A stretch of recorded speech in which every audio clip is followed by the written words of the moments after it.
اللہم صلی علی محمد وعلی آل محمد۔ اب آپ کی ریئل ٹائم جو پرچیاں آئی ہیں میرے پاس 60-70 کے قریب، انشاءاللہ میں ان ساری پرچیوں کو کور کروں گا، صرف ورڈک دوں گا، تفصیل جہاں ریکوائرڈ ہوگی تو آپ کو کوئی ویڈیو ریفر کروں گا، ہر دفعہ ہر پرچی پہ میں تفصیل سے نہیں بول سکتا۔ نہانے سے پہلے کیا ننگے بدن وضو کیا جا سکتا ہے؟ جی کر سکتے ہیں، نہانے کے سوا بھی اگر کوئی ننگے بدن وضو کرتا ہے تو وضو درست ہے، بشرطے کہ شرمگاہ کو ہاتھ نہ لگے وضو کے دوران۔ اسی طریقے سے کپڑے چینج کرنے سے بھی وضو نہیں ٹوٹتا۔ بعض لوگوں میں یہ مشہور ہے کہ جی اگر کپڑے چینج کیے تو وضو ٹوٹ جائے گا، بعض لوگ کہتے ہیں جی سگریٹ پینے سے وضو ٹوٹ جائے گا۔ سگریٹ پینا ویسے ہی غلط کام ہے لیکن وضو نہیں ٹوٹتا اس سے، تو کپڑے چینج کرنے سے بھی وضو نہیں ٹوٹے گا، اور ننگے بدن بھی وضو کیا جا سکتا ہے۔ مخلوط نظام تعلیم میں ایک میل ٹیچر کس طرح خود کو محفوظ رکھتے ہوئے اچھا کردار ادا کر سکتا ہے؟ نگاہوں کی حفاظت یہ بنیادی چیز ہے، یہ حد الامکان کی جائے۔ نمبر 2، میل اور فیمیل کا اس اعتبار سے الگ میں کوئی ملاقات کا سلسلہ نہ ہو جس طرح پروفیسر جو ہیں وہ اسٹوڈنٹس کو اپنے کمروں میں بلا لیتے ہیں۔ وہ جامع ترمذی میں سنن نسائی الکبریٰ میں حدیث ہے، مشکات میں بھی موجود ہے کہ جہاں 2 اجنبی مرد و عورت ہوتے ہیں، تیسرا ان میں شیطان ہوتا ہے۔ تو یہ 2 تھم رولز ہیں، ان کو فالو کریں تو انشاءاللہ فتنے سے بچ جائیں گے۔ مستدرک کی حدیث نمبر 7807 میں ہے کہ جو شخص کسی قوم کی اجازت کے بغیر ان کا حکمران بن جائے اس پر اللہ کی لعنت، فرشتوں کی لعنت، تمام لعنت کرنے والوں کی لعنت۔ تو اس میں سے کیا نکالنا ہے بھائی؟ مجھے تو نہیں پتا اس میں سے آپ کیا نکالنا چاہ رہے ہیں، لکھا ہوا ہے تو یقیناً ہوگا۔ باقی اگر آپ اس میں سے یہ نکالنا چاہ رہے ہیں کہ ماضی میں جن لوگوں نے تلوار کے زور کے اوپر حکومت سنبھالی تو اللہ کو جواب دے ہوں گے بھائی، اسی طریقے سے آج اگر تلوار کے زور کے اوپر کوئی مسلط ہوا تو وہ اللہ کو جواب دے ہوگا۔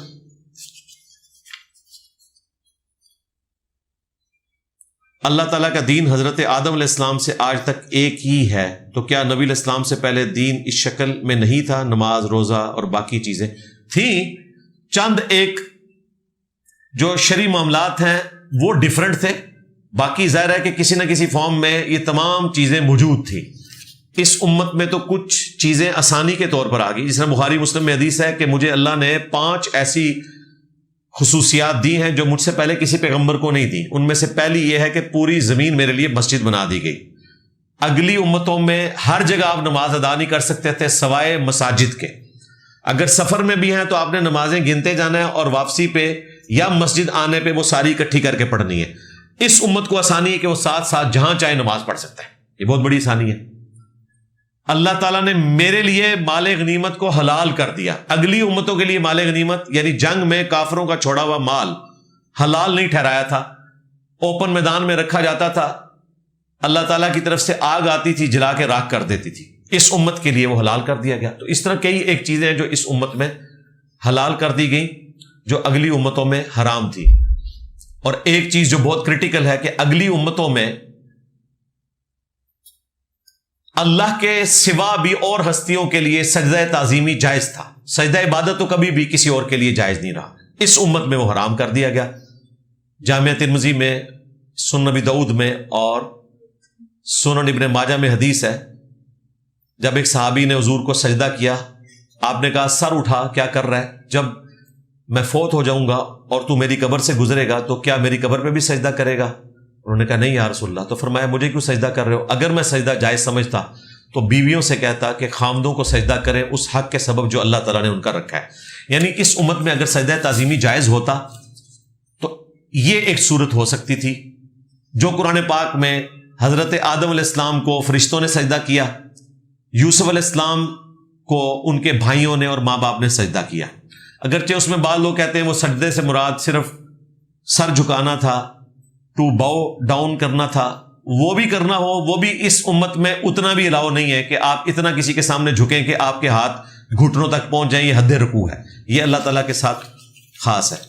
جس طرح ختم نبوت کی برکت سے کشف الہام ہمیشہ کے لیے ختم ہو گیا، اسی طریقے سے ختم نبوت کی برکت سے اس امت میں توحید بھی کامل ہوگی کہ سجدہ تعظیمی جو اگلی امتوں میں حلال تھا اس امت میں وہ بھی ختم کر دیا گیا. تو جہاں اتنی سخت تعلیمات ہوں وہاں باب مزار بنا کے اپنے ماننے والوں کو اپنی زندگی میں اپنے سامنے جھکائیں اور مرنے کے بعد قبروں پہ جھکائیں. جی یہ کہتے ہیں تو تبھی جھکتے ہیں. ان کی مرضی سے ہو رہا ہے کیونکہ ان کے پاس تو طاقتیں بڑھ جاتی قبر میں جا کے, اس کے باوجود ان کی قبر میں لوگ سجدے کرتے ہیں, یہ نہیں روکتے. اس کا مطلب ہے راضی ہیں ان کی ڈاکٹرن میں. لو سامو طاقتیں ودیاں نے, باہر تو نہیں سن روک سکتے, اندر جا کے گیچی بروڑ سکتے سن نا, نہیں. تخلیق انسان سے متعلق کنفیوژن ہے. پہلا انسان مٹی پانی سے کیسے اور کب بنا. آپ کو کیوں کنفیوژن ہے بھائی؟ آپ کو کون سی ایسی اسائنمنٹ ملی ہوئی ہے یا آپ کی آخرت کو اس کے ساتھ جڑی ہوئی ہے؟ کوئی کنفیوژن نہیں. آپ کیا لینا دینا. آپ کا دنیا میں آنا اس بات کا ثبوت ہے کہ یہ بات کہیں سے سٹارٹ ہوئی ہے. اگر ہمیشہ سے انسان بن رہے ہوتے تو آپ کا نمبر ہی نہ آتا. آپ کا نمبر آیا اس لیے ہے کہ کہیں سے بات سٹارٹ ہوئی ہے. تو آپ ٹینشن کو لے رہے ہیں, آپ اپنی فکر کریں. ساحل سمندر کی مٹی سے تخلیق کا عمل شروع ہوا. او بھائی میرے ان چیزوں سے باہر نکلے. آپ ایتھیزم سے متعلق میری ویڈیوز دیکھیں, ایوولوشن سے متعلق دیکھیں. یہ صرف ایک علمی شہوت ہے, آپ نے جو پوری کرنی ہے ضرور کریں. اس کا ہماری آخرت سے کوئی لینا دینا نہیں ہے. قرآن پاک میں اللہ تعالیٰ نے مٹی سے بھی پیدائش کا ذکر کیا, پانی سے بھی پیدائش کا ذکر کیا, کھنکھناتی بھی مٹی سے بھی ذکر کیا. یہ ساری باتیں بیک وقت درست ہیں. جس طرح جب ہم کہیں کہ چائے دودھ سے بنتی ہے یہ بھی درست ہے, چائے پتی سے بنتی ہے یہ بھی درست ہے, اور دودھ پتی نہ ہو تو چائے پانی سے بھی بنتی ہے یہ بھی درست ہے. یہ ساری باتیں اپنی جگہ درست ہیں. اصل پانی ہے اور مٹی بھی شامل کی گئی. یونیورس تقریباً 14 ارب سال پہلے بگ بینگ کے دھماکے کے بعد وجود میں آئی, اور ارتھ پلانٹ تقریباً 3.8 بلین ایئرز پہلے.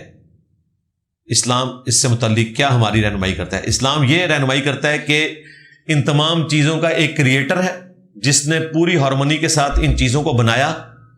بگ بینگ کے بعد ایک آرگنائز کائنات کا بننا ہی کریٹر کا ثبوت ہے, کیونکہ دھماکہ جو ہے وہ ڈس آرڈر بڑھاتا ہے, انٹروپی میں انکریمنٹ کرتا ہے. دھماکے کے بعد چیزیں سٹیبل نہیں ہوتی ہیں. یہ کون سا دھماکہ ہے کہ جس نے ہر چیز کو اتنا سٹیبل کیا ہے کہ اس پلانٹ ارتھ کے اوپر 20 لاکھ سے زیادہ سپیشیز ہیں مخلوقات کی, اور ایک ایک سپیشی کے اوپر اگر آپ تحقیق کریں تو انسان کی عقل دنگ رہ جاتی ہے. وہ کوالٹیز ہیں کہ جو اس سپیشی کو خود بھی نہیں پتا کہ اس کے اندر موجود ہیں. آپ اپنی بات کر لیں, باقی کو تو چھوڑیں. سب سے عقل مند تو ہم بیٹھے ہوئے نا انسان, ہمیں نہیں پتا کہ ہمارے اندر کیا ٹریفک جاری ہے. یہ تو سائنس کی برکت سے پتا چلنا شروع ہوا. ابھی بھی ہم صرف ڈسکوریز کر رہے ہیں. جن چیزوں کا پتہ ہی اب چل رہا ہے, اس کا مطلب ہے کہ اس کے کریٹر نہ ہم ہیں نہ ہمارے ماں باپ ہیں. ہم اتنے لاچار ہیں کہ ہمیں اپنی ٹریفک کے اوپر نہ کوئی کنٹرول ہے نہ پتا ہے اس سے متعلق. آئے دن نئی تحقیقات سامنے آتی ہیں, تو آپ کریٹر کو پہچانیں. اسلام یہ کہتا ہے. یو کے میں طلباء سیکیورٹی کی جاب کرتے ہیں, تو کیا ان کا کسی ایسی جگہ پر جاب کرنا جائز ہے جدھر شراب وغیرہ فروخت ہوتی ہو؟ سیکیورٹی کی جاب تو ہو سکتی ہے نا جی, کسی بھی جگہ پر. ایون بینک کی سیکیورٹی کے باہر جو بیٹھے ہوئے ہیں گارڈز, تو ظاہر لوگوں کی حفاظت کے لیے, مال کی حفاظت کے لیے بیٹھے ہیں. وہ اس لیے نہیں بیٹھے ہوئے کہ لوگوں کو سود پہ ابھاریں. اس اعتبار سے اس میں گنجائش نہیں کر سکتی ہے. جب میں واش روم جاتا ہوں تو اللہ کا کلام دل دماغ میں آنا کیا یہ غلط ہے؟ کوئی فرق نہیں پڑتا, دل دماغ میں آ جائے, کوئی ایسا مسئلہ نہیں ہے. کان بھی سن لیں تو کوئی فرق نہیں پڑتا. خیالات آنا کوئی نہیں. خیالات, وسوسے, ان چیزوں کا کوئی لینا دینا نہیں ہے بھائی آپ کی آخرت کے ساتھ. اس کو اگنور کریں بس. اس کا صرف یہ سولوشن ہے. اگر آپ کہیں گے کہ میں ان سے جان چھڑاؤں تو اس کا واحد ذریعہ ان کو اگنور کرنا ہے. اونٹ کا دودھ پینا حلال ہے؟ جی ظاہر حلال جانوروں کا دودھ جو ہے وہ حلال ہی ہے.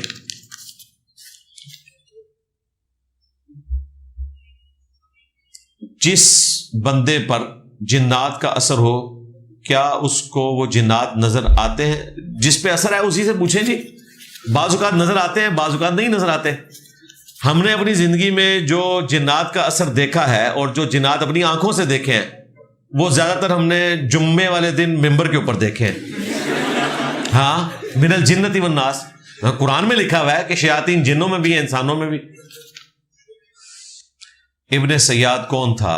اگر ابن سیاد دجال ہے تو وہ کون تھا جو تمیم داری سے ملا؟ جی ابن سیاد دجال نہیں ہے، دجالوں میں سے ایک دجال ہے.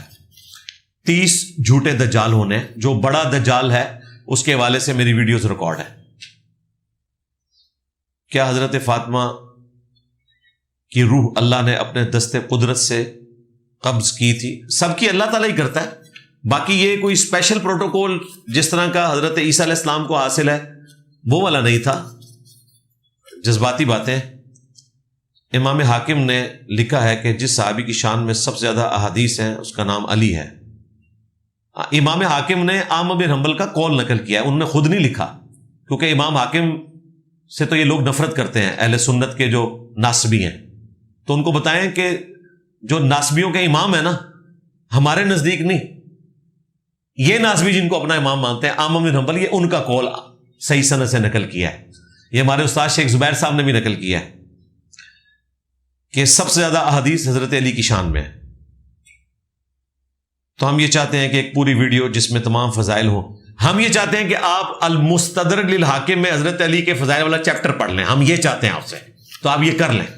اور احمد بن حنبل کی کتاب فضائل صحابہ جو سٹال سے آپ کو نو پروفٹ نو لاس پہ مل جائے گی، مارکیٹ سے آدھی قیمت کے اوپر بلکہ. اور اس کا پی ڈی ایف بھی ہماری ویب سائٹ ahlsunnatpak.com پہ رکھا ہے، اور ڈاؤن لوڈ کر کے پڑھ لیں تو آپ کو ساری احادیث مل جائیں گی. مسلمانوں کے زوال کی 3 بڑی وجوہات بتائیں انفرادی اور اجتماعی سطح پر، اور میری والدہ کے لیے دعائیں مغفرت کریں. وہ سب کے لیے کرتے ہیں، اینڈ پہ سب کے لیے ہو جائے گی.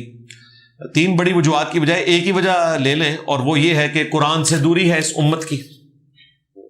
اگر عقیدوں میں شرک نظر آ رہا ہے تو اسی وجہ سے، فرقہ واریت نظر آ رہی ہے تو اسی کی وجہ سے، اور ہم جو رونا روتے ہیں ہمیشہ وہ یہی روتے ہیں کہ قرآن کے ساتھ امت کو جوڑیں. ایک ہی وجہ ہے. فرقہ واریت اگر آپ کہیں گے تو اس کی وجہ بھی قرآن کو چھوڑنا ہے. یہ قرآن کہہ رہا تھا نا، وَاعْتَصِمُوا بِحَبْلِ اللَّهِ جَمِيعًا وَلَا تَفَرَّقُوا، سب کے سب مل کر اللہ کی رسی قرآن کو پکڑ لو اور فرقوں میں مت بٹو. صحیح مسلم میں غدیر خم کی حدیث میں اللہ کی رسی قرآن کو کہا گیا، اور دوسری چیز اہل بیت. تو قرآن کو چھوڑ کر فرقہ واریت آئی، اور فرقہ واریت سے بچنے کا طریقہ ہے قرآن کو پکڑنا. تو دیکھ لیں، ہر چیز کو ڈیپ ڈگ کریں گے تو قرآن سے دوری ہی وجہ ہے. تمام بیماریوں کی ایک ہی جڑ ہے. علی بھائی، اجتہاد کرنے کے لیے کتنا علم ہونا ضروری ہے؟ جتنا مرضی علم ہو کوئی فرق نہیں پڑتا. اجتہاد آپ کے فرقے کا مولوی کرے گا تو وہ جائز ہوگا، دوسرے کا ناجائز ہوگا. تو علم سے اگر کوئی فرق پڑتا ہوتا تو تقی عثمانی صاحب کے علم کا اجتہاد بریلویوں کو قابل قبول ہوتا. اگر علمی بنیاد ہوتی تو بریلویوں کے مفتی منیب الرحمان کا اجتہاد دیوبندیوں کے عوام الناس کو قبول ہوتا. نہیں قبول. آپ کو پتا ہے ہماری جو اٹامک انرجی کی سائٹس ہیں نا، وہاں اذن عام نہیں ہے. اذن عام جمعے کے لیے ضروری ہے، کوئی بھی بندہ وہاں جا کر نماز ادا کر سکے. تو ظاہر ہے جو سائٹس پہاڑوں میں بنی ہوئی ہیں تو صرف وہاں کے ملازمین ہی وہاں نماز پڑھتے ہیں، تو جمعے کا دن بھی آتا ہے. تو دیوبندی وہاں جمعے کی نماز نہیں ہونے دیتے. وہ کہتے ہیں یہاں پہ اذن عام نہیں ہے تو ہم یہاں جمعے والے دن بھی زور پڑیں گے. بریلوی اور اہل حدیث تو قائل ہیں، وہ تو کہتے ہیں گاؤں میں بھی جمعہ ہو جاتا ہے. امام بخاری نے باقاعدہ صحیح بخاری میں باب باندھا ہوا ہے. ہمارے نزدیک بھی اذن عام نہ بھی ہو، گاؤں بھی ہو، جمعہ جائز ہے. اہل حدیث کا مسئلہ نہیں تھا. اہل حدیث تو بےچارے آٹے میں نمک ہے، ان کی کون سنتا ہے. یہ تو ہماری ویڈیوز کے بعد ان کو کوئی ایکسیپٹنس ملی ہے اہل حدیث اور شیعہ کو. ادروائز اس معاشرے میں ان دونوں کے لیے کوئی جگہ نہیں ہے. یہ پاکستان نہ شیعوں کے لیے تھا نہ اہل حدیثوں کے لیے تھا. یہ حنفیوں کا ملک ہے، یہ حنفی اسٹیٹ ہے. یہ تو ہماری ویڈیوز کی برکت سے آج یہ اتنے ٹارزن بنے ہوئے ہیں. ادروائز ان کی کیا اوقات تھی وہ آپ لوگوں کو پتا ہے. تو بریلوی بھی حنفی، اب دیوبندی فتویٰ لے آئے کہ اذن عام نہیں ہے تو جمعہ نہیں ہوگا. پھر بریلویوں نے رابطہ کیا تو مفتی منیب الرحمان صاحب نے فتویٰ دیا کہ چونکہ سیکیورٹی ایشو ہے لہذا اذن عام نہ بھی ہو تو جمعہ درست ہے. لیکن حنفی دیوبندیوں نے حنفی بریلوی مفتی اعظم پاکستان منیب الرحمان کا فتویٰ نہیں مانا ہوا, ان کا اجتہاد قبول نہیں کیا ہوا. قرآن و حدیث تو انہوں نے ماننا ہی نہیں ہے نا, میں تو فتووں کی بات کر رہا ہوں. ہمارے نزدیک تو بخاری مسلم سے ثابت ہے کہ جمعہ ہو سکتا ہے. تو اپنے فرقے کا ایک سگا بھائی, یعنی حنفی بریلوی حنفی دیوبندی سگے بھائی ہیں دونوں, باپ ایک ہے نا, باپ الگ ہو جائے نا پھر جو ہے نا وہ ستیلے بھائی ہوتے ہیں نا, باپ تو ایک ہے امام حنیفہ. تو دو سگے بھائی اپنے مفتی اعظم کے فتووں کو ایک دوسرے کے لیے ایکسیپٹیبل نہیں مانتے. تو علم ہونا ضروری ہے, چھوڑو یہ کہانیاں ختم کرو پرانیاں. میں تو انہوں آ کے نا منڈی تو پھاڑ لیا. ہاں علم کتنا چاہیے, علم یہ چاہیے کہ تھوڑے فرقے دا ہوئے تو مجتہد ہے, دوسرے دا ہوئے تو جاہل مطلق ہے. بریلویوں کا جو مفتی اعظم ہے وہ دیوبندیوں کے نزدیک مشرک اعظم ہے, ہاں, اور دیوبندیوں کا مفتی اعظم بریلویوں کے نزدیک گستاخ اعظم ہے. لو سامو, آپ کا حافظہ اور ہمت کمال ہے, کوئی وظیفہ بتا دیں. وظیفہ ہے نا جی, میرا نبی سا ہے ہی کوئی نہیں, تیرے بابے تھے شاہ ہی کوئی نہیں. اس صبح شام ایک بار ذرا اونچی آواز میں پڑھ دیا کرو, دیکھو شیطان بھی غائب ہو جائے گا. اور جو مولوی نے سن لیا نا تھوڑے محلے والے نے, تھوڑا نکاح پڑھانے سے نہیں آن لگا. رات کو ہمارے اکیڈمی کے نمبر پہ ہم اتوار سے پہلے جو ایک رات ہے نا, وہ اکیڈمی کا نمبر کھلا رکھتے ہیں, کیونکہ آپ لوگوں نے آنا ہوتا ہے تو پہلی دفعہ ہی آ رہے ہوتے ہیں تو لوگ کال کرتے ہیں. تو نمبر کھلا ہوا تھا, تو ایک بھائی کی 8:15 بجے کال آئی, عمران بھائی نے سنی اور وہ رو رہا تھا. کہتا ہے کہ جی مولوی صاحب اینڈ ٹائم پہ مجھے دھوکہ دے گئے ہیں. میرا نکاح تھا محلے ہی میں, اس کی شادی ہوئی تھی اور محلے کا مولوی بلایا ہوا تھا. اس نے کہا تم انجینئر کے اسٹوڈنٹ ہو تو میں نے نکاح نہیں پڑھانا. تو میں نے کہا یار تم نے اس کو کہنا تھا کہ یار آن کر اپنی واٹس ایپ ویڈیو کال, تو آن لائن آپ نے پڑھا دینا تھا. ان مولویوں کو پتا چلے کہ یار یہ کون سا ہے ایسا کوئی کارنامہ ہے جو تم لوگ کرتے ہو. یہ تو ایجاب و قبول کا نام ہے. خطبہ کوئی پڑھ دے تو اچھی بات ہے, نہیں بھی پڑھے تو نکاح ہو جائے گا اگر ایجاب و قبول گواہوں کی موجودگی میں حق مہر کے ساتھ ہے. خطبہ تو سنت ہے, اور خطبہ تو آپ لوگ جمعے کا بھی نہیں سنتے, جا کے اینڈ تے فرضی پڑھ دو نا, دو ہو جاتا ہے نا جمعہ, نکاح بھی ہو جاتا ہے. خطبہ سو یہ سنت ہے. اصل چیز جو ہے ایجاب و قبول, حق مہر اور گواہوں کی موجودگی, یہ ہے. تو خطبہ تو ہم دے دیں گے, نکاح رجسٹرار جو ہے وہ آپ کو ویسے ہی مل جائے گا, وہ تو پیسے کے اگینسٹ ہوتا ہے, جہاں سے مرضی جا کے لے لیں. تو یہ بھی ہو جاتا ہے. اور اس نے ایسی مکاری کی اس کے ساتھ کہ اسے نہیں بتایا کہ تیرے ساتھ یہ ہاتھ کرنے والا ہوں, ورنہ تم پہلے بتا دیتے. جس دن نکاح تھا 8:30 بجے نکاح تھا, 8:15 وہ وہاں آیا اور کہتا میں نے نکاح نہیں پڑھانا. تو وہ پریشان ہو گیا, میں اور مولوی کہاں سے ارینج کروں گا, حالانکہ پیسے میں ہر چیز مل جاتی ہے. تو بہرحال آندہ اور کسی کے ساتھ ایسا مسئلہ ہو, آپ نے اکیڈمی میں پہلے رابطہ کرنا ہے. ہاں ہم ذلیل کریں گے ان کو, اور یہ میں رجز بھی جو بھی آپ کا نکاح پڑھائے گا نا تو اس کو کہوں گا پہلے رجز پڑھ, سارے عوام و ناس سنیں. میرے نبی سا ہے ہی کوئی نہیں, تیرے بابے تھے شاہ ہی کوئی نہیں. کیا اولیاء اللہ سے محبت واجب ہے؟ بالکل, اللہ کی نسبت کی وجہ سے. وہ جو دعا ہے جامعہ ترمذی میں, نبی الاسلام نے خواب میں اللہ کو دیکھا جیسا کہ اس کی شان کے لائق ہے. مشکات میں 748 نمبر ہے اس حدیث کا. یہ حدیث مسند احمد میں بھی ہے اور ترمذی میں بھی, اور امام ترمذی نے لکھا کہ میرے استاد امام بخاری بھی اس حدیث کو صحیح کہتے ہیں. اس میں جو نبی الاسلام نے دعا کی تھی اللہ تعالیٰ سے ڈائریکٹ, اللہم انی اسألک فعل الخیرات وترک المنکرات وحب المساکین وَأَن تَغْفِرَ لِي وَتَرْحَمَنِي وَإِذَا أَرَدْتَ فِتْنَةَ فِي قَوْمٍ فَتَوَفَّنِي غَيْرَ مَفْتُونٍ أَسْأَلُكَ حُبَّكَ وَحُبَّ مَن يُحِبُّكَ. میں تجھ سے سوال کرتا ہوں اے اللہ تیری محبت کا اور ہر اس شخص کی محبت کا جس سے تو محبت کرتا ہے. وَحُبَّ عَمَلٍ يُقَرِّبُنِي إِلَىٰ حُبِّكَ, اور ہر اس عمل کی محبت مانگتا ہوں جو مجھے تیرا قرب عطا کرے. یہ وہی ہے اللہم اعنا علی ذکرک وشکرک وحسن عبادتک. تو اللہ کی محبت, اس کے محبوب بندوں کی محبت اور نیک اعمال کی محبت, یہ تو نبی الاسلام نے مانگی ہے. اولیاء اللہ کی محبت, اولیاء کی محبت نہیں, نہ اولیاء الشیاطین کی محبت, اللہ کے اولیاء کی محبت. اللہ کے اولیاء وہ ہوں گے جو اللہ کا تعارف کروائیں گے, بابوں کا نہیں. اللہ کے اولیاء وہ ہوں گے جو اللہ اور مخلوق کے درمیان وسیلہ واسطہ مبارک ہستی ہے جس کی قبر مدینے میں ہے صلی اللہ علیہ وآلہ وسلم، اس کے ساتھ جو جوڑے گا وہ اللہ کا ولی ہے. یعنی کہ میرے نبی سا ہے ہی کوئی نہیں، تیرے بابے تھے شاہی کوئی نہیں. ولی کی نشانی یہ ہے کہ وہ یہ رجز پڑے گا. لو آج کے زمانے میں یہ نشانی ہوگی. اور جو بابوں کا دین لے کے پھرے گا، بابوں کے نوحے پڑے گا، تو آپ سمجھ لیں کہ وہ اولیاء کا ماننے والا ہے. یہ کہتے ہیں آپ ولیوں کو نہیں مانتے، ہم کہتے ہیں جی ہم ولیوں کو نہیں مانتے، اولیاء اللہ کو مانتے ہیں. تو آپ ان کے ساتھ اس طریقے سے گفتگو کیا کریں. یہ کہنا آپ ولیوں کو نہیں مانتے، آپ کہیں نہیں ہم تو اولیاء اللہ کو مانتے ہیں. جس طرح حضرت ابراہیم نے کہا تھا کہ بڑے سے پوچھو، تو ہم اولیاء اللہ کو مانتے ہیں. اب اس کے بعد اگلی چیز نہیں کہ ولی ان کے بتائے ہوئے، نہیں، ان کو تو اولیاء اللہ ہی نہیں مانتے نا، وہ اولیاء ہیں. من دونہ اولیاء. اچھا ان کو بھی اللہ نے اولیاء ہی کہا ہے، من دونہ اولیاء.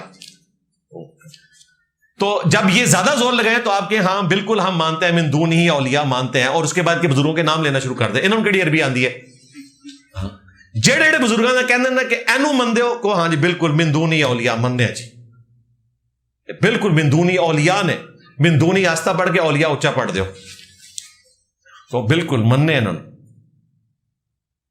اگر مرحوم کا قرض ادا کرنا ہو تو بہترین خرچ ان کی اولاد پر ہے یا صدقہ خیرات ہے؟ قرض ادا کرنا ہے، قرض بھائی جس کا ہے ان کے ورثاء کو دیں، وہ آپس میں وراثت کے تحت اس کو تقسیم کریں گے. خرچ نہیں کرنا ان کے اوپر، ان کے حوالے کرنا ہے. آپ نے قرض اتارنا ہے نا. کیا سجدہ تلاوت بغیر وضو کے کیا جا سکتا ہے؟ بخاری کی حدیث میں حضرت عبداللہ ابن عمر کہ وہ بنا وضو کرتے تھے. جی میں نے بتایا ہوا، یہ کئی ویڈیوز میں بتایا، یہ حدیث بھی بیان کی ہے، بالکل کر سکتے ہیں. حنفیوں کے نکاح بھی ٹوٹ جائیں گے، ایمان بھی جاتا رہے گا، آپ کا نہیں جائے گا انشاءاللہ. اس لیے میں نے ایک ویڈیو ریکارڈ کروائی تھی، کیا پاکستانی کرکٹ ٹیم کے نکاح ٹوٹ چکے ہیں؟ جی جتنے حنفی ہیں ان کے ٹوٹ گئے. اس سے پہلے کہ وہ حنفیت سے توبہ کر لیں، کیونکہ فقہ حنفی میں آپ بغیر وضو کے اگر سجدہ تلاوت کرتے ہیں تو آپ نے اللہ کی توہین کی ہے، اور اس کی وجہ سے 295C نہیں لگے گی، کیونکہ وہ یہ صرف نبی اسلام کی توہین کے اوپر سینسٹیو ہوتے ہیں. اللہ کی توہین سے انہیں کوئی فرق نہیں پڑتا، لیکن نکاح آپ کا ٹوٹ جائے گا. ہمارے نزدیک تو کر سکتے ہیں جی حدیث کی روشنی میں. تشہد میں انگلی کو دعاؤں میں نہیں ہلانا ثابت ہے؟ ہلانا بھی ثابت ہے، نہ ہلانا بھی ثابت ہے. جی اٹھانا جو ہے نا وہ آپ نے سٹارٹ ہی میں ہے، اشہد ان لا الہ پہ اٹھا کے الا اللہ پہ گرانا، یہ کوئی ثابت نہیں ہے. مسلم شریف میں 4 حدیث ہیں. تشہد میں نبی الاسلام 53 کا عدد بناتے تھے، یہ 53 کا عدد ہے. اور ایک حدیث میں ہے کہ آپ یہ درمیان کی انگلی اور انگوٹھے کے ساتھ ہلکا بناتے تھے.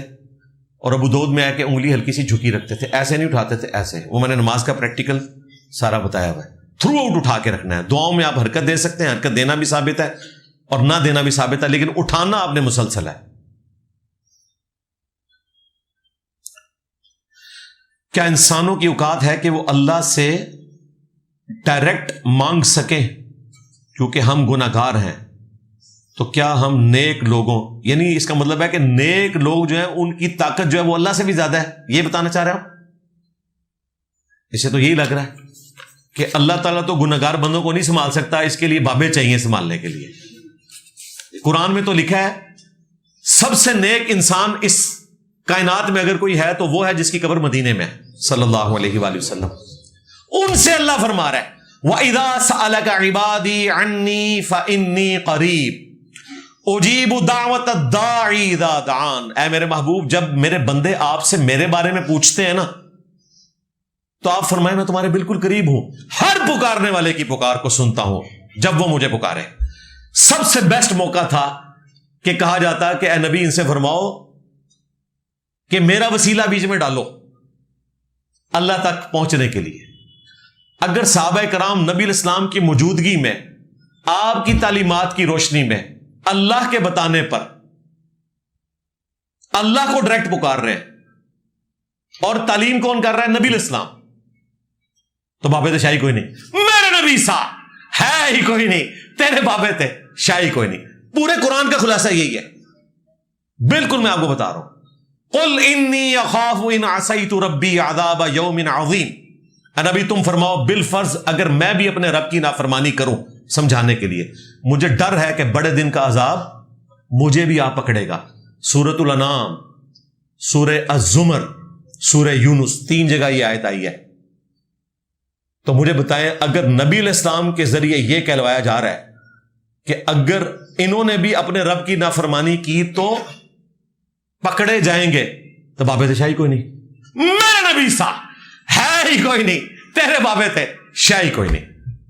جیسے وہ 31 دفعہ آتا ہے نا فَبِأَيِّ آلَاءِ رَبِّكُمَا تُكَذِّبَانِ، میں کہتا ہوں جی پورے قرآن کا خلاصہ یہ ایک جملہ ہے کہ میرے نبی سا ہے ہی کوئی نہیں، تیرے بابے تھے شاہی کوئی نہیں۔ یہ اللہ بھی کہہ رہا ہے کہ میرے نبی سا ہے ہی کوئی نہیں، تیرے بابے تھے شاہی کوئی نہیں، اور نبی کے ماننے والے بھی کہہ رہے ہیں کہ میرے نبی سا ہے ہی کوئی نہیں، تیرے بابے تھے شاہی کوئی نہیں۔ آپ سب کو سیدنا کیوں کہتے ہیں؟ رسپیکٹ کے طور پر۔ سیدنا اپنے سے بڑے کے لیے آقا سردار کے معنوں میں آتا ہے، سیدنا عمار اور جتنے بھی آپ نام لیتے ہیں، تو اس لیے سے یہ سیدنا وہ والا نہیں ہے جو آپ سمجھتے ہیں وہ اہل البیت کے لیے استعمال کیا جاتا ہے۔ سید بڑے کے لیے استعمال ہوتا ہے، سردار یہ ان معنوں میں نہیں ہے کہ ہم انہیں اہل البیت کو شمار کر رہے ہوتے ہیں، اصحاب کو عزت کے لیے ہمارے بڑے۔ صحیح بخاری میں حدیث ہے، حضرت عمر کہتے تھے ابو بکر ہمارے سید ہیں جنہوں نے سیدنا بلال کو آزاد کروایا۔ قریش کا سردار ایک حبشی غلام کو کیا کہہ رہا ہے؟ سیدنا بلال۔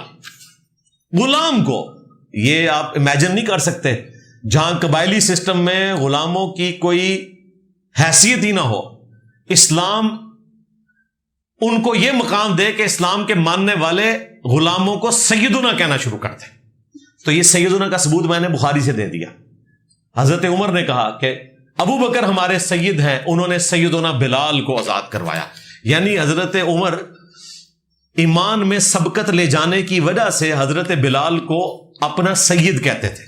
بڑی بات ہے جی، سوچ بھی نہیں سکتا کوئی اس عرب کے معاشرے میں جہاں قبائلی سسٹم اتنا سٹرانگ تھا اور سردار کی ایک بڑی حیثیت ہوتی تھی۔ آپ کہتے ہیں یہ جو ستارے نظر آتے ہیں وہ مر چکے ہیں، یار وہ روشنی کے پوائنٹ آف ویو سے بات کی ہے نا جی، ظاہر ہے روشنی تو بعد میں پہنچتی ہے نا بھائی۔ جن کی روشنی ابھی پہنچ رہی ہے عین ممکن ہے وہ ہزاروں سال پہلے ختم ہو چکے ہوں، لیکن وہ روشنی زمین میں پہنچنے کے لیے سورج سب سے قریبی ہمارا ستارہ ہے، 8 منٹ میں پہنچتی ہے۔ کئی ایسے ستارے ہیں کہ جن کی روشنی اربوں سال بعد زمین پہ پہنچی، اور جب وہ پہنچی اس سے پہلے وہ ختم ہو چکے ہیں، اپنی زندگی ختم کر کے وہ ظاہر آپ کو حضرت تقی عثمانی نے تو نہیں بتانا نا، وہ حضرت آئنسٹائن کو آپ پڑھیں تو آپ کو پتہ چلے کہ جب یہ ختم ہوتے ہیں تو پھر کیا ہوتا ہے، یہ تو آئنسٹائن نے بتانا ہے نا آپ کو۔ مصنف ابن ابی شیبہ میں ہے کہ صحابی نے نبی علیہ السلام کی قبر پہ جا کر بارش کی دعا مانگی۔ جی ضعیف روایت ہے۔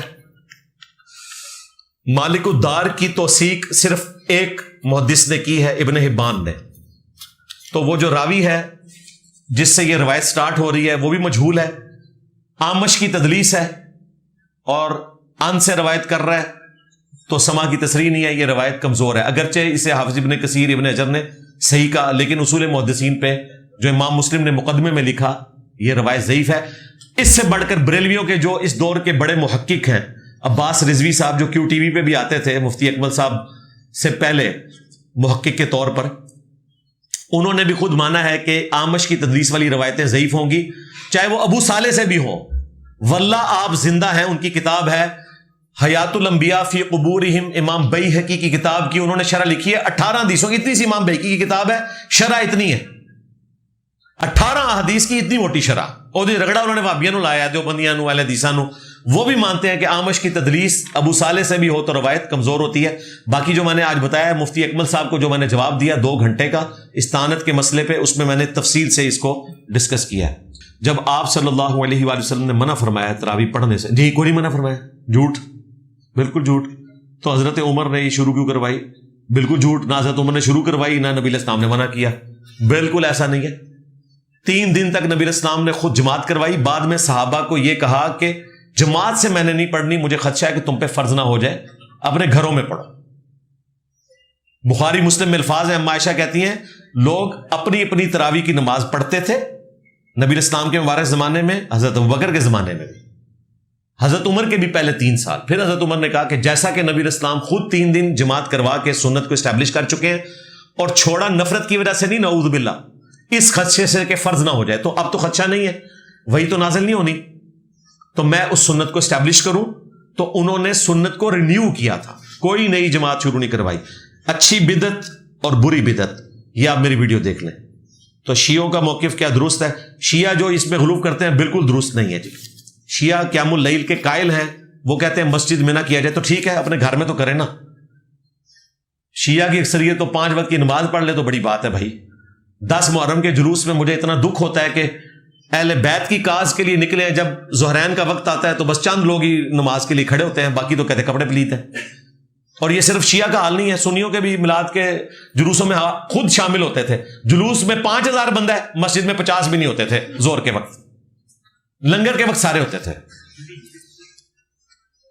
خواجہ سراؤں کی زندگی کے متعلق رہنمائی کر دیں. ٹرانسجینڈر اور انجینئر محمد علی مرزا لکھے تو میری ویڈیو کھل جائے گی. مجھے اذان دینے کا بہت شوق ہے، لیکن گھر کے برابر میں بریلویوں کی مسجد ہے، وہ زبردستی سے اذان سے پہلے صلوات پڑھاتے ہیں، اس بات پہ زور دیتے ہیں.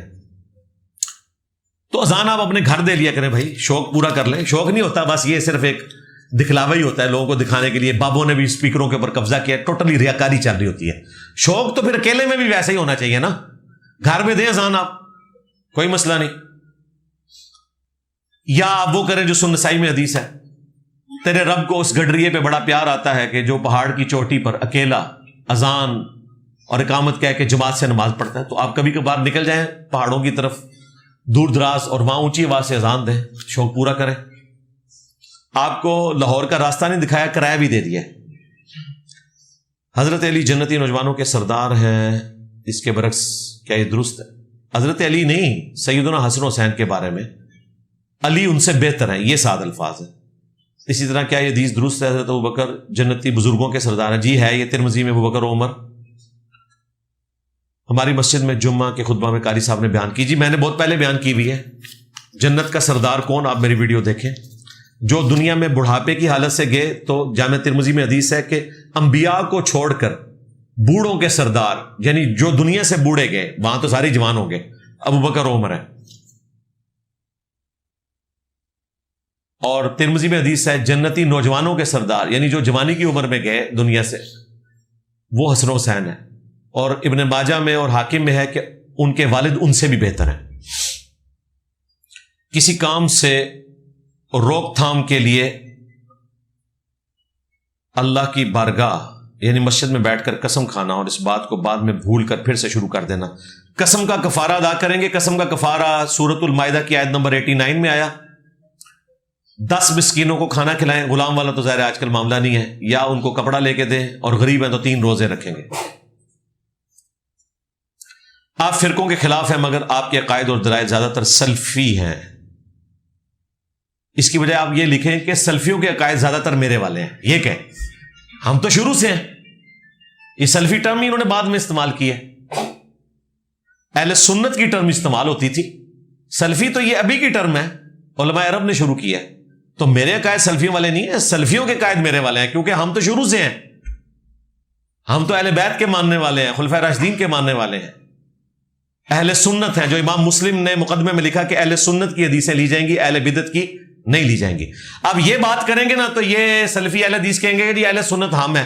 مجھے ذرا پاکستان میں اپنی وہ مسجدیں بتائیں جس میں اہل حدیث نے اہل سنت لکھا ہوا ہو. اہل سنت تو بریلوی دیوبندی لکھتے ہیں. تمہیں توفیق نہ ہو اس ٹائٹل کو آن کرنے کی کہ مسجد میں لکھ سکو، تو ظاہر پھر یہ میرا ٹائٹل ہے نا، اس لیے تو ہم نے اپنی ویب سائٹ کا نام ahlsunnatpak.com رکھا ہوا ہے. ہوں سمجھ آئیے کہ کتوں میں سٹ ماری انہوں.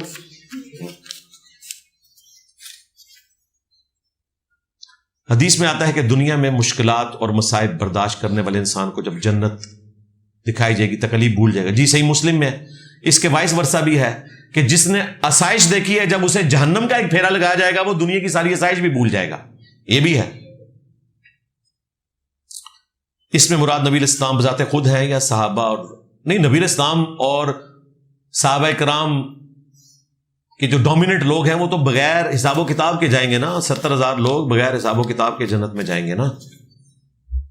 حنفی حضرات کہتے ہیں کہ رفع الیدین منع فرمایا گیا ہے، اور کہتے ہیں کہ امام بخاری کے استاد عبدالرزاق کی احادیث تفسیر سے او بھائی 70B مسئلہ دیکھ لیں۔ حنفیوں کے لیے اتنا ہی کافی ہے کہ امام حنیفہ کے جو سب سے ڈومیننٹ شاگرد ہیں عبداللہ ابن مبارک، جن کی حدیثیں بخاری مسلم میں ہیں، ان کا قول امام ترمذی نے 256 نمبر حدیث کے اندر لکھا ہے کہ جو رفع الیدین کرتا ہے اس کی ابن عمر والی حدیث ثابت ہے، اور جو رفع الیدین نہیں کرتا اس کی ابن مسعود والی حدیث ثابت ہی نہیں ہے۔ لو سامو، ایک کی سٹ ہے۔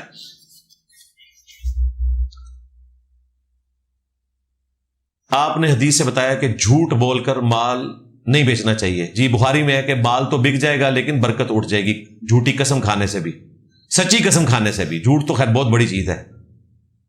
میں نے ایک موبائل سیل کیا اور جھوٹ بولا، ہوں اگے میں کیا کرا سرکار؟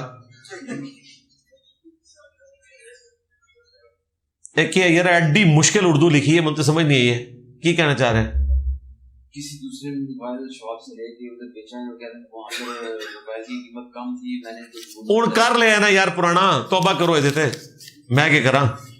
گیم سے ویڈیو اپلوڈ کر کے پیسے کمانا حرام ہے یا حلال؟ کیا مطلب مجھے نہیں سمجھ آئی۔ گیم کھیل رہے ہیں تو ساتھ ساتھ اس کی ویڈیو ریکارڈ کرتے ہیں، اچھا یوٹیوب پہ چڑھا دیتے ہیں، تو یوٹیوب والے ہی رولز لگیں گے نا، یوٹیوب میں جو ایڈ حلال ہے اس کی کمائی حلال ہوگی، اور جو حرام ہے اس کی کمائی حرام ہوگی۔ اس کے لیے آپ میری الگ سے ویڈیو دیکھیں۔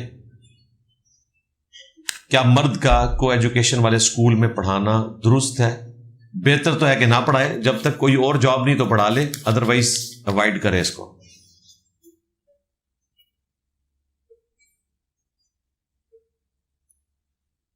میں پڑھ لکھ نہیں سکتا کچھ بھی، تو میں قرآن روز موبائل سے پڑھ لکھ نہیں سکتا، کیا مطلب ہے؟ ٹائم نہیں ہے یا گونگے بہرے ہیں؟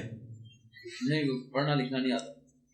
اچھا تو سنیں نا، اللہ کا شکر ادا کرے۔ اب تو یہ مسئلہ بلکہ جو پڑھے لکھے ہیں ان کے لیے بھی آسانی ہے کہ مراج الدین خان کی آواز میں جو فتح محمد جلندری صاحب کا ترجمہ ہے، امام کعبہ کی آواز میں عربی ہے اور ان کا اردو والا ترجمہ کمال کا ہے، وہ سنیں۔ ماورائے عدالت گورنمنٹ کا لوگوں کو قتل کرنا ٹھیک ہے؟ 100% حرام ہے جی، کوئی ٹھیک نہیں ہے، ہم تو اس کے مخالف ہیں ہمیشہ سے۔ تعویذ باندھنا یا اپنے اوپر کسی مسئلے کے حل کے لیے دم کرنا، دم تو سنت ہے، تعویذ تو کوئی ثابت نہیں ہے۔ تعویذ بھی اگر کوئی یہ ہے کہ سنت اذکار کر کے اپنے اوپر دم کرتا ہے تو بس وہی تعویذ ہے۔ المعوذات آخری 3 صورتیں بخاری مسلم میں آیا، نبی علیہ السلام پڑھ کے رات کو اپنے جسم پہ پھونک کے ہاتھ پورے جسم پہ پھیرا کرتے تھے، اور مسلم شریف میں آیا کہ گھر والوں میں سے کوئی بیمار ہوتا تو اس پہ دم کرتے تھے۔ کیا ہم اپنی بیٹیوں کو اعلیٰ تعلیم دلوا کر جاب کروا سکتے ہیں؟ جی کروا سکتے ہیں، جو شرعی احکام کے اندر کوئی جابز ہیں، مثلا گائنی کی فیلڈ میں لیڈی ڈاکٹرز ہونی چاہیے، جاب کروائیں۔ جہاں مرد و عورت کا اختلاط اس حوالے سے ہے کہ عفت اور عصمت کی حفاظت کرنا مشکل ہے، وہاں جاب نہ کروائیں۔ جو والدین اپنے بچوں کے سامنے اپنے رشتہ داروں کی برائیاں کرتے ہیں ان کے متعلق بتا دیں۔ والدین کے متعلق بتائیں یا بچوں کے متعلق؟ جی غلط کر رہے ہیں، اب بچے یہ پوچھ رہے ہیں ہم کیا کریں، تو والدین کو بھی پیار محبت سے سمجھائیں کہ یہ کام نہ کریں، غیبت ہی ہے۔ کیا اس دنیا میں انسان کو تکلیف میں مبتلا کر کے اللہ تعالیٰ قیامت والے دن معذرت قبول کرے گا؟ جی ایسا ہی ہے، بخاری مسلم میں حدیث ہے۔ جب یہ آیت نازل ہوئی سورۃ النساء کی کہ جو کوئی بھی برا عمل کرے گا اس کا بدلہ پائے گا، تو صحابہ کرام بڑے پریشان ہوئے کہ کوئی شخص اس سے محفوظ ہی نہیں 100% کہ اس سے کوئی غلطی نہ ہو۔ تو پھر نبی اسلام نے فرمایا کہ مسلمان کو کوئی بھی دکھ، درد، اندیشہ یا تکلیف پہنچتی ہے، حتیٰ کہ اس کے پاؤں میں کانٹا چبھ جائے، اس کے اگینسٹ بھی اللہ تعالیٰ اس کے گناہوں کو معاف کر دیتا ہے۔ تو دنیا میں آنے والی تکلیف آخرت کی تکلیف کا کفارہ اس حوالے سے بن جائے گا جو دنیا میں گناہوں کے اگینسٹ ہونے والا تھا۔ لیکن یہ ضروری نہیں ہے کہ سارے گناہوں کا کفارہ بن جائے۔ اگر گناہ بہت زیادہ ہیں یا بہت بڑے لیول کے ہیں تو تکلیف کسی خاص حد تک کی اس کی کمپنسیشن کرے گی۔ ہنڈی کرنسی کا کاروبار کی کمائی حلال ہے؟ جو بھی گورنمنٹ نے الاؤ کیا ہوا ہے بس اتنا حلال ہے، جو غلط ہے وہ غلط ہے۔ ہمارے ایک رشتہ دار نے میرے بینک اکاؤنٹ میں کچھ رقم جمع کروائی ہے اور وہ دبئی میں پیسے پکڑتے ہیں، جی اگر حکومت آپ کو اس کے اوپر اجازت دیتی ہے تو ضرور کریں، اور اگر حکومت کے نزدیک یہ جرم ہے تو پھر غلط ہے بھائی. عہد کی پاسداری آپ نے کرنی ہے. میں دل اور فالج کا مریض ہوں، اللہ تعالیٰ آپ کو شفا دے. میڈیسن کی وجہ سے بار بار پیشاب آتا ہے، کئی بار قطرے بھی نکل جاتے ہیں. میری دکان گھر سے دور ہے، میرے لیے کیا حکم ہے؟ اگر تو مسلسل ایسا ہوتا ہے تو ایک دفعہ ایک نماز کے لیے وضو کر کے وہ نماز پڑھ لے، تو اس دوران اگر قطرے بھی نکل جائیں تو آپ کی نماز درست ہے. اگر مسلسل ایسا ہوتا ہے. پیشاب کے قطروں کی بیماری، استنجا کرنے کا طریقہ، یہ میری ویڈیو ریکارڈ ہے، اس میں میں نے اس کو تفصیل سے بیان کیا ہے. فرض نماز میں امام کے سلام پھیرنے کے بعد کچھ دیر تشہد میں مسنون دعائیں پڑھ کر سلام پھیرنا نہیں، اس طرح نہ کریں. اگر آپ درود شریف پڑھ چکے ہیں تو پھر آپ کو سلام پھیر دینا چاہیے. اگر درود شریف نہیں پڑھا، اتنا ہی آہستہ پڑھ رہے ہیں کہ آپ عبدہ و رسولہ تک پہنچے ہیں، تو اللہم صلی علی محمد وعلی آل محمد پڑھ کے سلام پھیر دیں. زیادہ لمبا نہ کریں. اور اگر آپ نے تشہد بالکل نہیں پڑھا ہوا تو جب تک آپ تشہد نہیں پڑھیں گے آپ کی نماز درست نہیں ہوگی. تو پھر آپ پڑھ کے سلام پھیریں. انسان کا انسان کو سجدہ کرنا شرک ہے. اگر عبادت کے طور پہ ہو، حضرت یعقوب کا حضرت یوسف کو سجدہ کرنا، وہ سجدہ تعظیمی ہے، میں آج بول چکا ہوں اس کے اوپر، اس امت میں حرام ہے. سورۃ البقرہ آیت نمبر 81 میں اللہ تعالیٰ نے یہود کے اعتراض کہ ہمیں دوزخ میں چند دن رہنا پڑے گا، آخر کار ہم جنت میں چلے جائیں گے، تو اللہ تعالیٰ نے جواب میں کہا کہ جو گناہ کرے گا ہمیشہ کے لیے دوزخ میں رہے گا. ظاہر ہے یہ کون سا گناہ ہے جس کے لیے کہا گیا ہمیشہ کے لیے دوزخ میں رہے گا؟ وہ شرک ہے. قرآن کو آپ نے پوری ڈاکٹرن میں لینا ہے. جو لوگ ان آیات کی بنیاد کے اوپر خارجیوں والا عقیدہ رکھتے ہیں کہ ہمیشہ کے لیے جہنم ہے یا شفاعت کوئی چیز نہیں ہے، تو میں نے ویڈیو ریکارڈ کروائی ہے شفاعت رسول کا عقیدہ. اس میں وہ آیات بھی ہیں، ان اللہ لا یغفر ان یشرک بہ ویغفر ما دون ذلک لمن یشاء. قیامت کے دن اللہ تعالیٰ کسی کا یہ گناہ تو معاف نہیں کرے گا کہ دنیا سے وہ شرک کی حالت میں گیا، اس کے سوا جتنے گناہ ہیں جس کے لیے چاہے گا تو معاف کر دے گا. تو پتہ چلا کہ گناہ معاف ہو جائیں گے آخرت میں بھی. ٹھیک ہے، تو شفاعت کے عقیدے میں ویڈیو دیکھیں تو آپ کو ڈاکٹرن کلیئر ہوگی. کیا سرکاری پینشن کے علاوہ کسی نجی بینک میں پینشن جمع کروانا، کیا مطلب؟ مجھے نہیں سمجھ آیا یہ کیا کہہ رہے ہیں.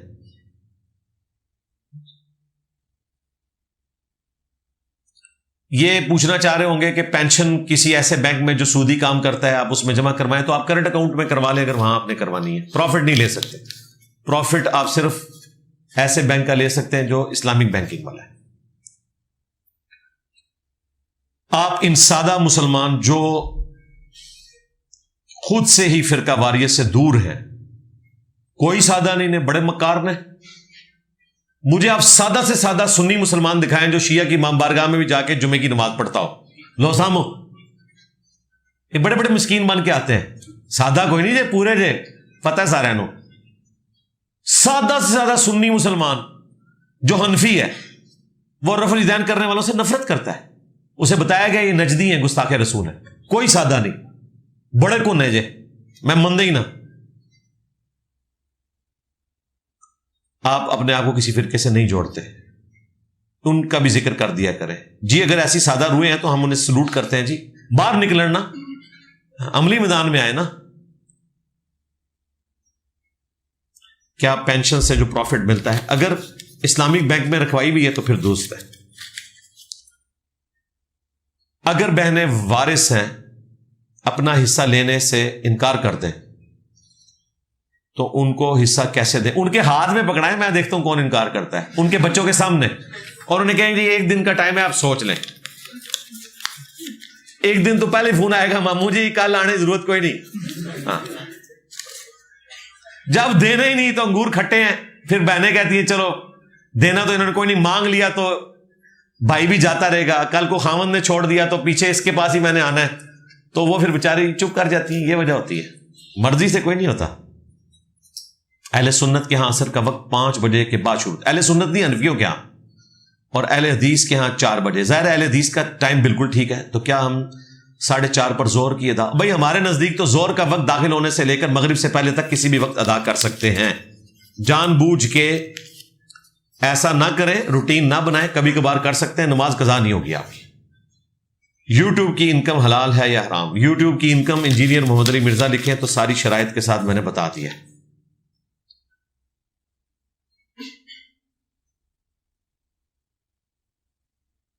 یہ کیا لکھا ہے یار ویڈیو میں؟ کس چیز کا ذکر کیا گیا؟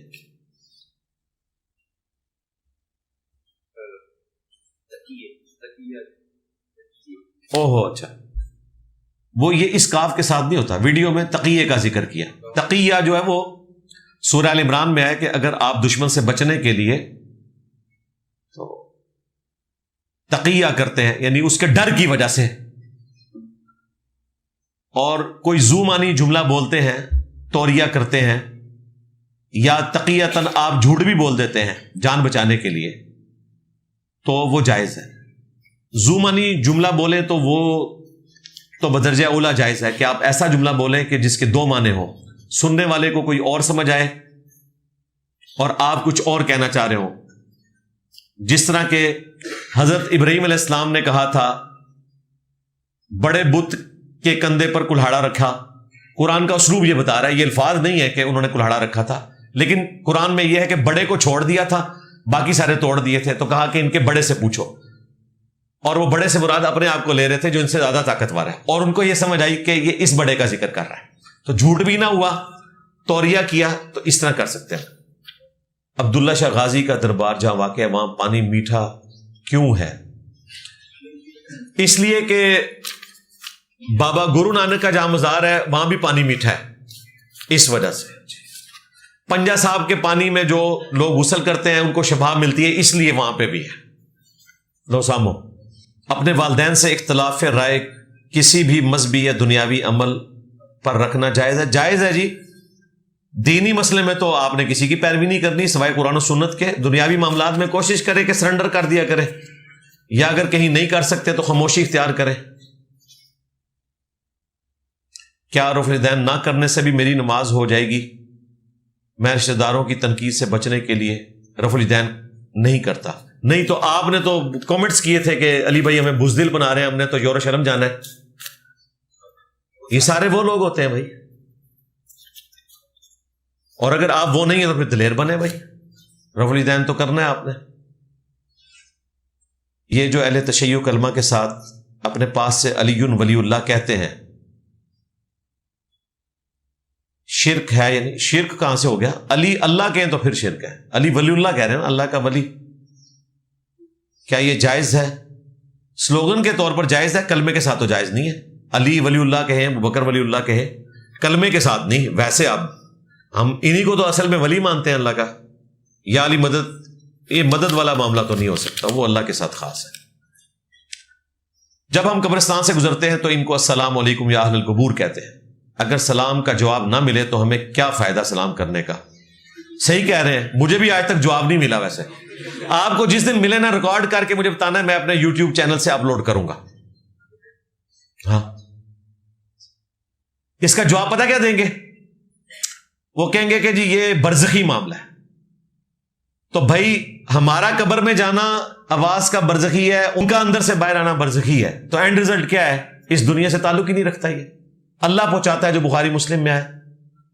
قبروں کے بارے میں بتا دیں جو 9 گز قبریں ہیں، یہ کھود کے ہی بتایا جا سکتا ہے جی. اندر اگر ڈھانچہ 9 گز کا نکل آتا ہے تو پھر تو وہ ہے. تو ادروائز تو پھر لگتا ہے آنر کے طور پہ انہوں نے لمبی قبریں بنائی ہوئی ہیں. وہ بندے اتنے لمبے نہیں ہیں جو اندر ہے. میرا نام علی حیدر ہے. اچھا، تو اس کا سوال سے کیا تعلق ہے جی؟ سوال سے تو اس چیز کا تعلق نہیں ہے. ہاں، کاٹ دیا کرے نا. میرا یہ سوال ہے کہ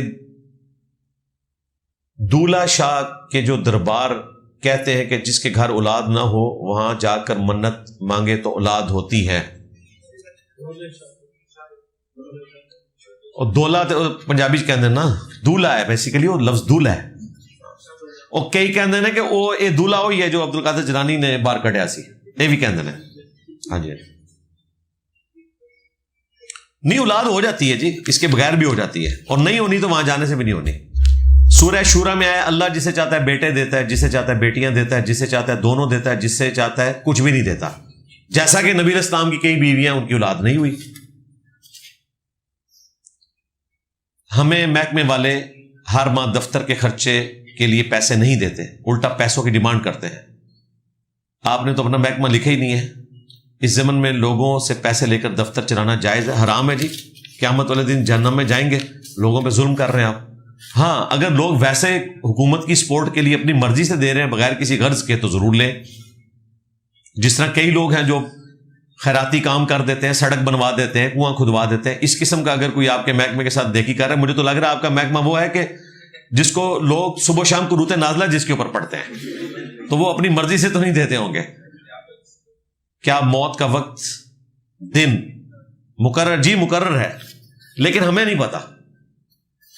باقی اگر کوئی شخص خودکشی کرتا ہے تو اس کی زندگی اتنی لکھی تھی، خودکشی اس نے اپنی مرضی سے کی۔ اگر وہ خودکشی نہ کرتا، کسی اور ذریعے سے اس کی زندگی ختم ہونی تھی، تو خودکشی اس نے اپنی مرضی سے کی، اس کا وبال بھگتے گا۔ اسی طریقے سے کسی کو قتل کیا، اس کی زندگی اتنی لکھی تھی، لیکن وہ زندگی جو اس کی ختم کرنے میں آپ نے کنٹریبیوٹ کیا، اس کی سزا آپ نے بھگتنی ہے۔ دین میں اصلاح ہے یا تنقید ہے؟ دونوں ہیں جی۔ قرآن پاک پورا بھرا ہوا ہے یہود و نصارہ کے غلط عقائد کی تنقید سے، بلکہ ان پہ فتوے ہیں کفر کے۔ لقد کفر الذین قالوا ان اللہ هو المسیح ابن مریم۔ دنیا میں جو سب سے بڑا ریلیجن تھا، ایون آج تک تعداد میں ابھی تک ڈاما ڈول ہے کہ مسلمانوں نے کراس کیا کرسچینٹی کو یا نہیں کیا، تو وہ سب سے بڑے مذہب کے اوپر، آسمانی مذہب کے اوپر سب سے زیادہ تنقید قرآن میں ہوئی ہے۔ کس لیے؟ تاکہ ان کی اصلاح ہو۔ تو اصلاح کے لیے تنقید کرنا، برائی کو ہائی لائٹ کرنا، یہ اللہ کی سنت ہے، اور تنقید کے بغیر اصلاح کی ناکام کوشش کرنا یہ تبلیغی جماعت والوں کا طریقہ ہے۔ ہاں، یہ اللہ کا طریقہ نہیں ہے۔ اللہ تعالیٰ جو توحید بیان کرتا ہے وہ ڈنکے کی چوٹ پہ ویسی بیان کرتا ہے جو انبیاء نے بیان کی ہے، ہمارے تک پہنچی ہے، جو قرآن میں موجود ہے۔ یہ کوئی توحید نہیں ہے کہ سب کچھ اللہ سے ہوتا ہے، اللہ کے غیر سے نہیں ہوتا۔ اور یہ جو قبروں کے آگے جھک رہے ہیں نا، وہ بھی یہی کہتے ہیں۔ اس کے بعد جب تک نہیں کہو گے نا کہ یا علی مدد کہنا، یا شیخ عبد القادر جیلانی مدد کہنا، یہ شرک ہے، تو تم ڈرامہ بازی کر رہے ہو اس قوم کے ساتھ۔ تو یہ توفیق نہ حاجی عبد الوہاب صاحب کو ہوئی، نہ مولانا الیاس کاندلوی صاحب کو ہوئی، نہ یوسف کاندلوی صاحب کو ہوئی، نہ سعد کاندلوی صاحب کو، نہ طارق جمیل صاحب کو۔ اس سے مجمع چھٹ جاتے ہیں۔ اس طرح کی جو توحید بیان ہو رہی ہے نا، تو یہ تبلیغی جماعت کی توحید ہے، انبیاء والی توحید نہیں ہے۔ اسی لیے حضرت نوح علیہ السلام کی کشتی میں 78 بندے تھے، رائے ونڈ میں 16 لاکھ ہوتے ہیں۔ یہ والی ذرا شروع کریں تو ادھر بھی دیکھیں کم ہو جائیں گے۔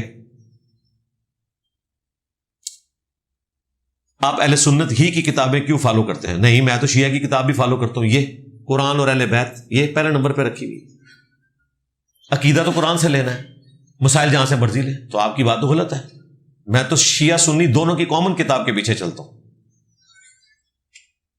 آپ تمام اسلامی کتاب جی مطالعہ کرتے ہیں، قرآن کے بعد کسی اور کی کیا ضرورت ہے؟ حق قرآن کے اندر ہے، باقی تو سارے مسائل ہیں۔ نماز سب سے بڑا مسئلہ تھا، میں نے ثابت کیا سنی شیعہ کی ایک نماز ہے، پیچھے کیا نکالنا ہے اب آپ نے؟ عقیدہ توحید تھا نا، ختم نبوت تھا، آخرت تھا، وہ قرآن میں موجود ہے۔ اور اس کے بعد اعمال میں پہلے نمبر پہ اگر کوئی چیز ہے تو نماز ہے، وہ سنی شیعہ کی ایک ہے۔ ان کے کرنا کہنا کتابیں تو کیا فرق پہنتا ہے؟ کیا قومی پرچم کی تعظیم میں کھڑے ہونا شرک ہے؟ یہ جذباتی جملے ہیں جی، ڈاکٹر سرار صاحب کے بھی، باقی لوگوں کے بھی، اور طالبان کے بھی دیکھ لیں۔ چائنا میں جا کے جائز ہے، پاکستان میں نہیں کھڑے ہوتے۔ جہاں سے مال ملتا ہے وہاں کھڑا ہونا جائز ہے۔ حالیہ پاک بھارت جنگ کے دوران ایک خاص سوچ کے لوگ باہر بیٹھے چند صحافی اگے ٹو رو سوشل میڈیا پر ملک اور اداروں کے خلاف منفی پراب آگے ان سوال کیا ہے اس میں کہ تو میں نے مکو ٹھپ دیتا سی نہ ہونا تھا، باہر ہی بیٹھے ہیں، انشاءاللہ من نہیں لگتا آن گے وہ۔ کیا کوئی انسان جنات کے ذریعے کسی کو فائدہ پہنچا سکتا ہے؟ نہیں جی، بینک نہیں لوٹ سکتا کوئی بھی، لاؤ دنیا جان دے سارے جن۔ باقی اگر کوئی پازیٹیو کام آپ کر سکتے ہیں تو ضرور کریں، چوری نہ کریو۔ 10 محرم کو کالا سوٹ کس عقیدے کے تحت پہنتے ہیں؟ یہ انہی سے جا کے پوچھیں جی۔ ہمارے نزدیک تو کالے کپڑے پہننا جائز ہے، سنت ہے، جب مرضی پہنے، 10 کو بھی پہنے، 10 کے بغیر بھی پہنے۔ ہمارے آدھے سے زیادہ دین اخلاق پر ہے، لیکن آج کل بڑے بڑے علماء میں اخلاق نظر نہیں آتا۔ 1/3 جو دین ہے وہ تو عقیدہ توحید ہے اور باقی ساری اسی کی شاخیں ہیں. اس میں سے اخلاق بھی ایک چیز ہے. تو اخلاق نظر نہیں آتا علماء میں. ہاں یہ تو حقیقت بات ہے. نان مسلم میں زیادہ اخلاق ہے. نان مسلم سے آپ بحث کریں گے وہ علمی دلائل دے گا. مسلمان عالم سے بحث کریں گے آپ پہ 295 ABC لگوا دے گا. بہت خطرناک ہے مولوی. میں آپ کے ساتھ ہوں. حدیث کے درست ہونے کا کیا معیار ہے؟ کیسے پتہ چلے گا؟ پتہ ایسے چلے گا کہ بخاری مسلم پہ اہل سنت کے ائمہ متفق ہیں. دونوں کی ملا کے 15,000 حدیثیں ہیں. وہ پڑھیں ساری کی ساری. اس کے بعد پھر اگلی پرچی آپ بھیجیں گے تو اگلی کتابیں بھی آپ کو بتا دیں گے. یہی پڑھ لیں تو بڑی بات ہے. قرآن کے بعد کیا قبر میں عذاب آئے گا؟ اگر ہاں تو وہ کون لوگ ہیں جن کو دن رات جنت دکھائی جاتی ہے جہنم دکھائی جاتی ہے؟ عذاب قبر کے اوپر میری تفصیلاً ویڈیو دیکھ لیں. پچھلے دنوں مبشر لقمان صاحب نے بھی بڑے دھڑلے کے ساتھ میرے ساتھ کوسچن آنسر کرتے ہوئے عذاب قبر کو کہانی کہا تو میں نے انہیں قرآن سے دلائل دیے تھے. وہ میری ویڈیو بھی دیکھ لیں. مسئلہ 117A اور B اسی پہ ہے. ایک مسلمان کو جنت میں جانے کے لیے یہ ماننا ضروری ہے کہ کون سے صحابہ حق پر تھے؟ یہ سوال اللہ کے ہاں ہم سے پوچھا جائے گا. جی آپ لوگوں نے ہمیں بتایا تھا کہ پوچھا جائے گا. ہم نے تو یہ فتنہ کھڑا ہی نہیں کیا. یہ فتنہ ان لوگوں نے کھڑا کیا جنہوں نے کہا کہ حضرت علی رضی اللہ تعالیٰ عنہ کی محبت میں ایک فرقہ اتنا غلو کرے گا کہ وہ جہنم میں چلا جائے گا. اور پھر انہوں نے ہمیں کہا کہ یہ شیعہ ہیں جو دیکھیں حضرت علی کے بارے میں غلو کرتے ہیں تو جہنم میں جائیں گے. ہم نے آپ کے کہنے پہ وہ حدیث پڑھی تو پتہ چلا اس کے آگے آپ کا بھی ذکر خیر ہے, یعنی کہ سنیوں کا, کہ ایک فرقہ وہ ہے جو حضرت علی سے بغض کی وجہ سے جہنم میں چلے جائے گا. اللہ معافی دے آپاں. تو پھر ہم نے پوری بات بتائی. تو بھائی اگر میری جنت اور جہنم اس چیز سے جڑی ہے کہ سیدنا علی کے معاملات کے ساتھ, تو یہ تو آپ نے ہمیں بتایا ہوا ہے. اور اگر یہ آپ نے غلط بتایا تھا تو ان سارے بزرگوں پہ لعنت بھیجے جنہوں نے آپ کو یہ چیزیں بتائی تھیں اور اپنا ایمان برباد کرے. یہ چیزیں انہوں نے اپنی مرضی سے نہیں بتائی تھی, یہ حدیثیں ہیں کہ حضرت علی کی وجہ سے ان کو بنیاد بنا کر دو فرقے گمراہ ہوں گے, دو جہنم میں جائیں گے, ایک ان کی محبت میں غلو کر کے, ایک ان کی دشمنی میں. تو اس کے ساتھ جنت جہنم جڑی ہوئی ہے نا جی, کیا کریں, مجبوری ہے. آخری پرچی, حضرت عیسیٰ علیہ السلام اور نبی صلی اللہ علیہ وآلہ وسلم کے درمیان زمانہ کے لوگ مواحد تھے. جی مواحد بھی تھے, مشرک بھی تھے. تو آج اگر کوئی غیر مسلم صرف توحید کو مانے اور نبی اسلام کو نہ مانے, جی اگر نبی الاسلام کا تعارف اسے نہیں ہوا تو بالکل اہل فطرت میں سے ہے. صحیح مسلم میں حدیث ہے, جس یہودی یا نصرانی نے میرے بارے میں سن لیا کہ میں اللہ کا پیغمبر ہوں اور مجھ پر ایمان نہ لایا تو جہنم میں جائے گا. اگر نہیں سنا تو عیسیٰ علیہ السلام کو بھی ماننا کوئی ضروری نہیں, اس کے لیے صرف خدا کا تعارف کافی ہے. لیکن اگر پیغمبروں کے بارے میں سنا تو تحقیق کر کے تمام پیغمبروں کو ماننا ضروری ہے. آپ ہو سکتا ہے مجھ سے کہیں تو مسلم شریف میں لکھا ہے, جی قرآن میں بھی لکھا ہے, سورۃ النساء میں پارہ نمبر 6 کے پہلے صفحے میں لکھا ہے, جو اللہ اور رسول کے درمیان فرق کر دے کہ میں اللہ کو مانوں گا رسولوں کو نہیں مانوں گا, وہ بھی پکے کافر ہیں. اور جو رسولوں میں فرق کر دے کہ بعض رسولوں کو مانوں گا بعض کو نہیں مانوں گا, وہ بھی پکے کافر ہیں. تو یہ قرآن میں لکھا ہوا ہے کہ ایک نبی کا انکار بھی کفر ہے. اس لیے ایمان لانے میں ہم فرق نہیں کرتے. لا نفرق بین احد من رسلی, ایمان لانے میں کسی رسول میں فرق نہیں کرتے. مرتبے میں فرق ہے, تلک الرسل فضلنا بعضهم علی بعض, تفضیل بین الرسل یا عربی میں تفضیل بین الرسل, یہ عقیدہ ہے. بعض انبیاء بعض سے افضل ہے.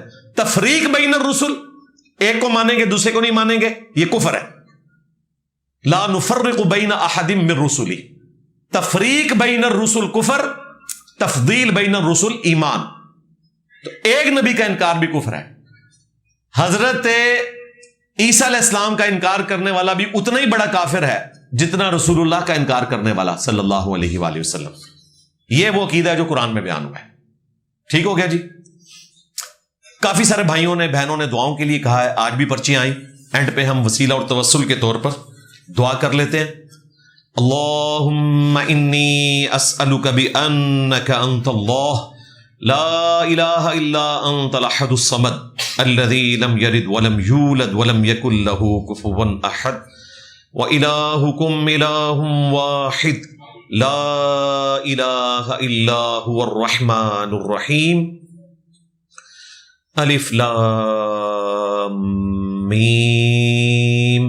اللہ لا الہ الا هو الحی القیوم اللہم صلی علی محمد وعلی آل محمد رب ارحمہما کما ربیانی صغیرا ربنا هب لنا من ازواجنا وذریاتنا قرۃ اعین وجعلنا للمتقین اماما اللهم اغفر لحينا وميتنا وشاهدنا وغائبنا وصغيرنا وكبيرنا وذكرنا وأنثانا اللهم من أحييته منا فأحيه على الإسلام ومن توفيته منا فتوفه على الإيمان۔ اے اللہ، جن جن بھلائیوں کا سوال تیرے محبوب صلی اللہ علیہ وآلہ وسلم نے تجھ سے کیا، ہمارے حق میں، ہمارے ماں باپ کے حق میں، ہمارے بیوی بچوں کے حق میں، پوری امت کے حق میں قبول و منظور فرما۔ جن جن چیزوں کے شر سے تیرے محبوب علیہ السلام نے تیری پناہ طلب کی، تمام مسلمانوں کو ان چیزوں کے شر سے اپنی پناہ عطا فرما، خصوص بالخصوص فلسطین کے مسلمان، کشمیر کے مسلمان، انڈیا کے، یمن کے، عراق میں، افغانستان میں، ایران میں، پاکستان میں، شام میں، جہاں کہیں مصیبت میں گھرے ہوئے، اے اللہ غیب سے ان کی عزت، آبرو، جان و مال کی حفاظت فرما، ہمارے ملک پاکستان کی خیر فرما، پورے عالم اسلام کی خیر فرما، اندرونی اور بیرونی خطرات سے محفوظ فرما، حاضرین کے دلوں میں جو جو نیک اور جائز دعائیں ہیں قبول فرما، حاضرین کے جو چھوٹے بڑے رشتہ دار یا وہ خود بیمار ہیں شفا عطا فرما، اور ہم سب کو اپنی موت سے پہلے قبر و آخرت کی تیاری کرنے کی توفیق عطا فرما۔ یہ تمام دعائیں تمام مسلمانوں کے حق میں قبول و منظور فرما۔ ختم نبوت صلی اللہ علیہ وآلہ وسلم کی برکت سے نبیوں والا کام پوری امت تک پہنچانے کی توفیق عطا فرما۔ سبحان ربک رب العزت عما یصفون وسلام علی المرسلین والحمد للہ رب العالمین وصلی اللہ علی النبی الکریم وعلی آلہ واصحابہ اجمعین الی یوم الدین آمین۔